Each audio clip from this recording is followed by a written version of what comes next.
Welcome to another edition of the Outpost.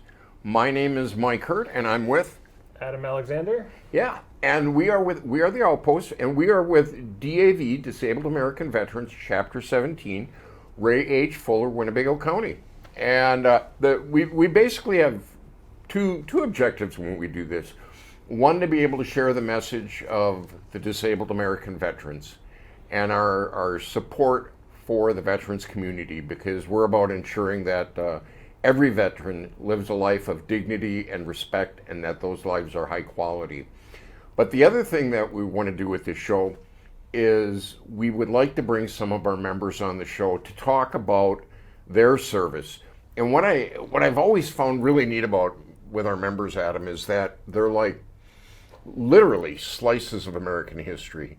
And yeah, so you're going to add on, or? No, absolutely. That's my thoughts exactly. Every veteran has a story that's worth hearing, and we'd like to share some of those stories from within our chapter. You betcha. And we have with us, ladies and gentlemen, Duane Canon. Glad to be here. Yeah, welcome to the Outpost.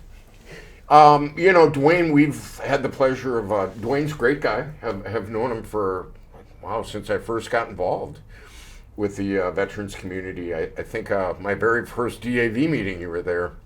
And prior to the show, we were kind of talking about different things. Now, you have been a member of the Disabled American Veterans for 8 years. 8 years, wow. Duane, what does the DAV mean to you?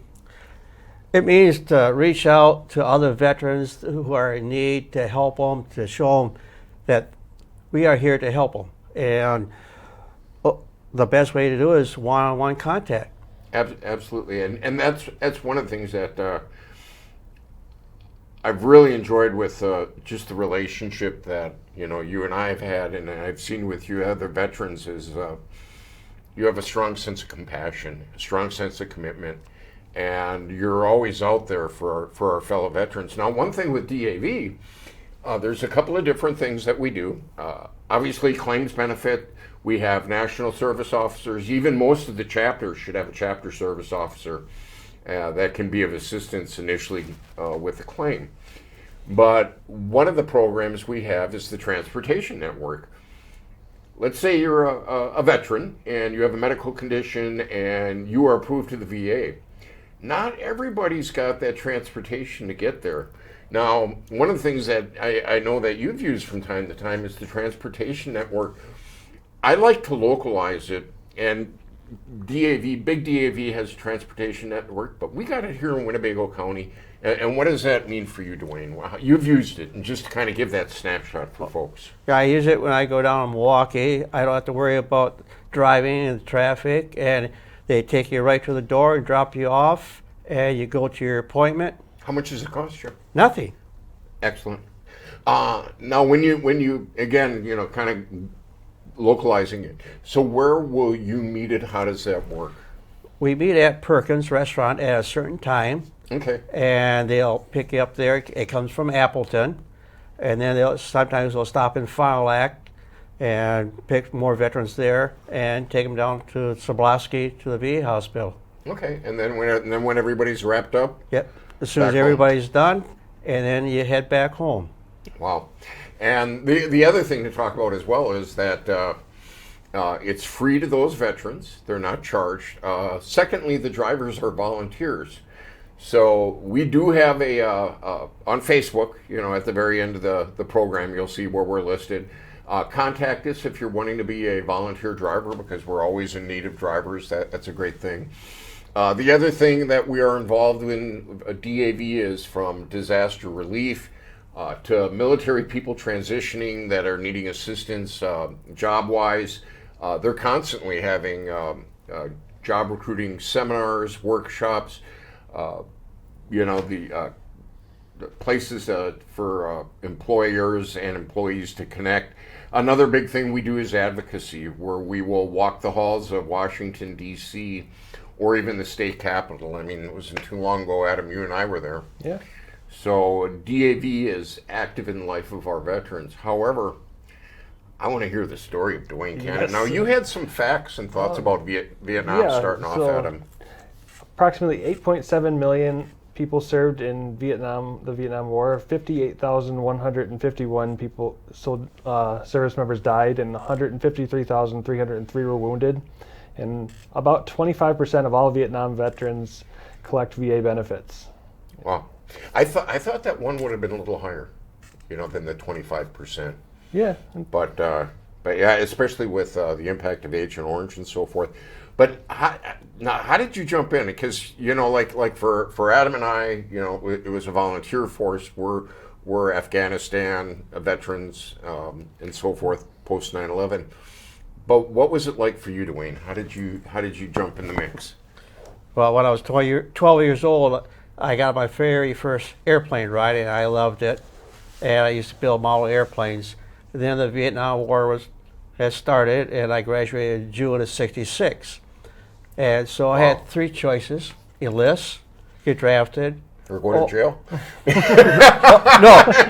no, go to college. Oh, and my grades weren't that best, and I always liked airplanes, and I worked on cars. Really? I was a mechanic, so I went to the Air Force to work on aircrafts. I took the tests, and I scored very high in mechanics, electronics.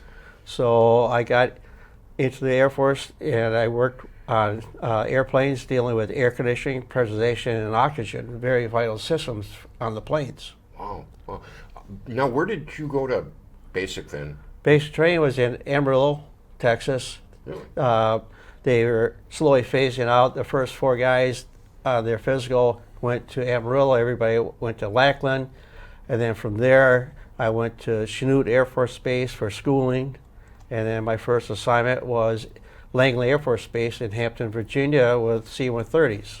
Now up on the screen now, we're going to kind of little jump ahead. I mean, first off, Duane, you brought in some phenomenal pictures, and if you could talk a little bit through. Now, what is the picture we have up right now? That is a picture of Karat Royal Thai Air Force Base. Some of the buildings that were there, and in the shops. And if you look up on the top, there's some revetments for the F-105 Thunder Chiefs, and that was an earlier picture. Later, we got some F-4E Phantoms in. So, did you work on the Phantoms and I'm an Army guy, so yeah, I worked Phantom and Thunder Chiefs. Yeah, I worked mostly on the F-105 Thunder Chiefs. Wow. Now, here's some pictures up here. Could you kind of identify some of those? Okay. If you notice the tail letters, the JJ and JV, those were from my air base. Each base over in Thailand had different tail letters to recognize what base they were from. The top right, that black and white one, is an official Air Force picture that I somehow accumulated. Mm-hmm. Wow. So you would again for viewers, you were working on what to keep these going? The air conditioning, pressurization, and oxygen. The top plane on the left, that's a Ruger fighter. One below it is the Wild Weasel that jammed the radars, so the other planes can come in and take them out. And then the bottom of the F-4E Phantom, that was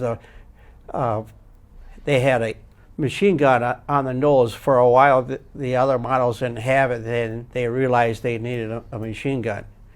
Wow. But the F-105 Thunder Chief is a huge fighter bomber. Well, I mean, I got first thing I'm going in my head. I'm going, how is your hearing? I mean, I couldn't just imagine. Even though I wore ear protection stuff because of working on the C-130s, F-105s, I had problems with it when I was in Thailand. They sent me to Tashikawa, Japan, to have my ears checked. They said they couldn't find anything wrong with it. They were hurting and troubles hearing, ringing, and so then they sent me back. Wow! I couldn't imagine.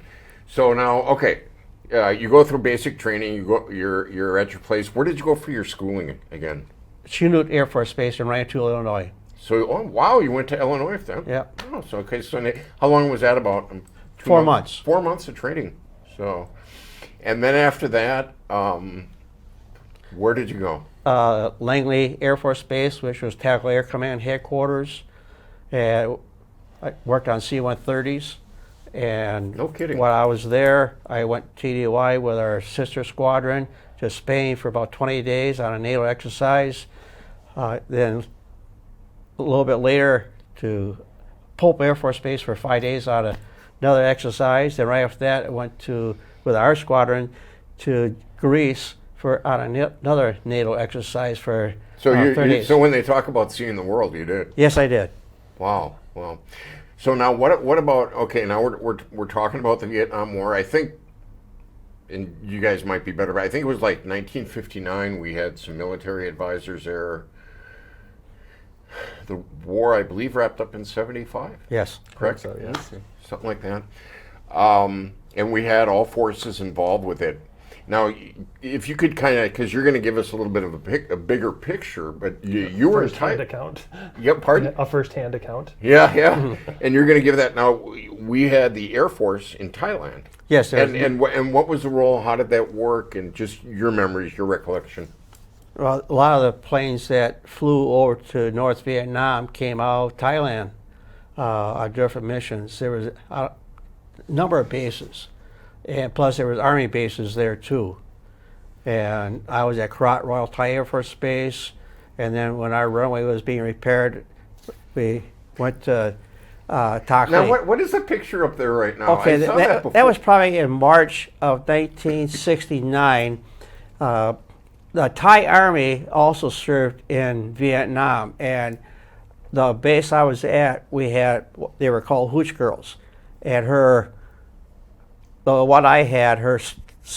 cousin's husband was going to Vietnam, and there was at least a good 1,000 soldiers from the Thai Army, and the little leis they put on for like good luck. Good luck. And Okay. so I stayed with a Thai major. I was an E3, and with him being a major, he was probably making as much money as I was being in the Thai Army. Well, and I like that picture up there because one of the things that, is like you had indicated before, not everybody realizes all the participants and players in Vietnam, and you had indicated that the Thai Army was trained up and they were in there as well. Yes, they were. Wow. What was the experience like with the local population? Were they receptive? A lot were nice, but then there were some that didn't care for us to be there. Okay. So you'd indicated, there's. I think the best way to explain it is there's hours of boredom and then minutes of punctuated by extreme excitement. Extreme excitement. And before we were talking, it was kind of fun. Before the show began, we had some really nice conversations. And Duane, you had indicated that there was some in Thailand even moments of excitement where you weren't sure if you guys were going to be under attack because Right. of the jets flying out of there to go into North Vietnam. What was that like, and what memories come to mind? Well, I remember I got there in April '68, and I believe it was June 26. Udorn, the air base northwest, got hit by the Viet Cong sappers, and so we went on alert. And then a little bit later, a plane was shot down south of us. Now, just to kind of quick, now where in the map would you have been in there? See the word Thailand? Right under Thailand. Right underneath under there. is Hert, and just to the left is Tak Ly. I was also there for about 40 days when Wow. our runway was being repaired. So you can see the different air bases that was in Thailand. Oh, okay. So sorry, just so going back, you had gotten the word on a date that was mentioned. So when the plane was shot down south of us, we went on alert again, and they said the next time would be the real thing. Well, the time I was there, nothing happened. When I first got there, I would work 3 days, off 2, and work 2 days. And then the bombing picked up, so we were working 3 days on, 1 day off, back to 3 days. I worked 6 at night to 6 in the morning. So it was cooler. That's why I picked nights. Makes sense. Smart man. So yeah, well, the other thing, prior to the show, we were talking about a little bit too, like for Adam and I, Iraq, Afghanistan type thing. burn pits is real huge, toxic exposure. But when you go back, it was actually the Vietnam veterans were dealing with the issue of Agent Orange. And and it's amazing the impact of Agent Orange and how many veterans it hit. And you talked a little bit about what you witnessed. Actually, before Agent Orange, there was other types of toxic exposures. Depends on what color band they had on the barrels. There was white, blue, I think yellow. And I know what I read in a VFW magazine one time, they showed how many barrels of toxic exposure, toxic waste they had. And so then they developed Agent Orange, and then they had like a super Agent Orange, and which was even worse. So they sprayed it around the perimeters, around the flight line, and I worked right on the flight line. And then you have the drift zones, so where it would What? the drift zones. Oh, drift zone. Yeah, and they would drift to different parts of the base. Oh my goodness. And I had a picture of at our base where they had the Agent Orange stacked up. Wow. I had not realized that. I mean, so you actually have a picture of the Agent Orange stacked up. Yeah. So you had indicated you, like many Vietnam veterans, have put in a claim as well. So Right. and that's the message that we need to get out as well from, our show, is the fact that agents, soldiers, sailors, Marines have been exposed, and they may not realize, but it's like you're saying, a drift zone. Right. But when we do the claims, we say toxic exposure, not Agent Orange, because there are, like I said, different types of toxic stuff that they use. Yeah, and well, you even, kind of like you were saying before, Adam, you even go back, I think they call them the atomic veterans. And World War II, all the guys that got exposed. And I remember seeing the pictures where they did the atomic blast and people could literally see through their hands. It was just, ugh. So anything you're going to add to this? Or That pretty much covers it on the Agent Orange, I suppose. What years were you in Vietnam? I was in April, it was Thailand. Oh, It was Thailand. April 68 to 69. Right. Okay. And yeah, those were busy times. Yes. And I was going to ask how your experience was coming home, because I know a lot of Vietnam veterans did not get the reception that they deserved. Well, I got home on my 21st birthday, 1969, April 22nd, at midnight in Oshkosh. That was when they were still flying in. Only one there to see me was my mother, because my parents were divorced, and my twin brother was drafted in the Army.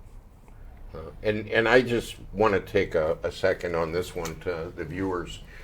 Is I always, Adam and I are post 9/11 veterans, and I want to share from my experience is that I remember Iraq 2008 when I got home. The plane came in. The Patriot Guard was there as we were escorted off the plane. We went into a great airplane hangar. The mayor of Green Bay was there. There was music. There was a band. Our loved ones that were there. I mean, it was a huge. The media was there. It was a huge, huge event, and it was a wonderful homecoming. But what I never forgot was this: the reason we got the nice homecomings, it was because of the Vietnam veterans. They made sure nobody would be forgotten again, and that warriors would be returned home rightly.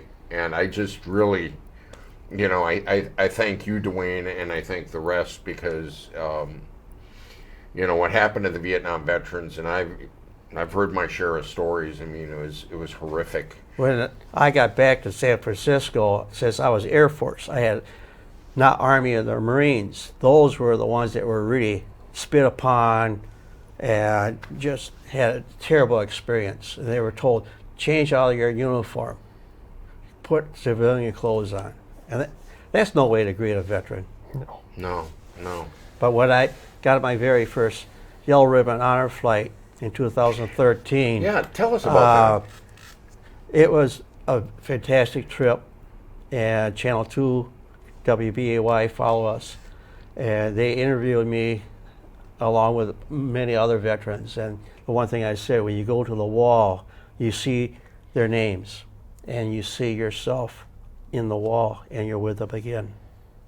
And then when I got home, there was, during the EA Air Venture, there was thousands of people to greet us. And as soon as I got off the plane, I saw my wife, Betty, and my youngest daughter, Sarah, who was grown, right in front to see me. And that was an experience.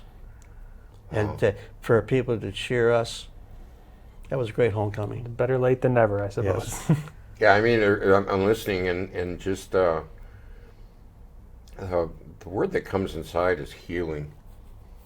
It had to be healing to take that honor flight, Yes. and you know, it's like it indicated. A lot of the Vietnam veterans did not get the right reception, and to come home on that honor flight must have just meant everything, and the applause and the acceptance and the love. When you went to the wall, I don't think there was one person that didn't cry. Yeah, that's incredible. I just appreciate you being able to share that with our viewers and your experience. Yeah, I had one classmate, Francis Valdez, that was killed over there. And then a good neighbor, good friend, Donald Lass, he was the first one I knew that was killed over there. And he was in the Army, and he always wanted to join the Army, even in high school. Yeah, I was always amazed with, and it's one of those things that I encourage people, but go to South Park, and it's on Ohio.